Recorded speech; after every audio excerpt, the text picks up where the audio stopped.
Savez-vous ce que ça veut dire, JDM? Je vous donne un indice, ça a rapport avec les voitures à conduite à droite. Il y en a de plus en plus sur nos routes et Carl nous explique comment importer ce genre de véhicule-là au Canada. Il y a un sujet dont on entendait malheureusement pas beaucoup parler dans le passé et qui maintenant est devenu extrêmement populaire, c'est l'importation de voitures en provenance d'autres pays. Il y a une loi qui est là depuis des années, qui dit qu'on peut importer une voiture de 15 ans et plus vers le Canada, l'inspecter mécaniquement, la plaquer et la rouler ici, même si la voiture ne répondait pas nécessairement aux normes canadiennes à l'époque où cette voiture-là a été lancée sur le marché. On parle de voitures extraordinaires avec de grandes capacités, comme par exemple les fameux Nissan Skyline, des voitures avec un potentiel énorme qui, dans le temps, dans les séries de courses là-bas au Japon, dominaient littéralement devant des marques telles Porsche, qui est pourtant une référence en tenue de route et en sport automobile. Ce qui est malheureux, c'est que le gouvernement commence à regarder pour changer les règlements et passer de 15 ans à 25 ans. Donc, il faut attendre qu'une voiture soit sur le marché, produite, dans le fond, depuis 25 ans avant de pouvoir l'amener au Canada. Bon, qui importe ces voitures-là? Souvent, c'est des gens de 16 à 30 ans, des jeunes qui se tiennent au courant de ce qui se passe. C'est facile de taper sur la tête des jeunes.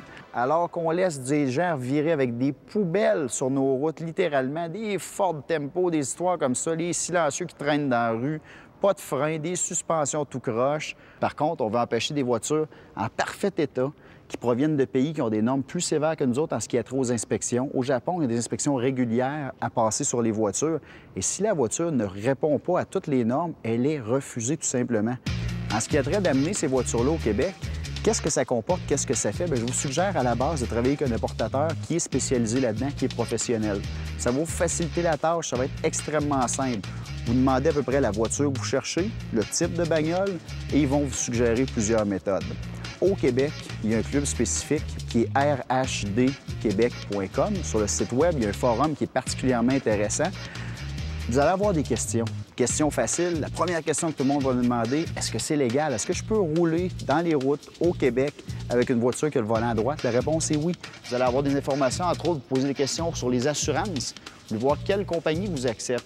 Techniquement, selon les règlements, toute compagnie d'assurance devrait vous assurer. Malheureusement, il y a certaines compagnies qui refusent, qui sont plus ou moins intéressées, qui vont vous donner une surprime énorme. Alors, en passant par le forum, vous allez être capable de trouver des bonnes compagnies où est-ce que vous allez pouvoir facilement vous assurer. Alors, je vous dirais, importer une voiture de l'extérieur, tant que le gouvernement ne change pas d'idée, et j'espère qu'ils vont être assez intelligents pour ne pas le faire. Oui, ça se fait bien. Il y a des bons importateurs, il y a des bons sujets de référence, il y a des compagnies d'assurance qui vont être intéressées de travailler avec vous. Et ça, c'est vraiment bon à savoir.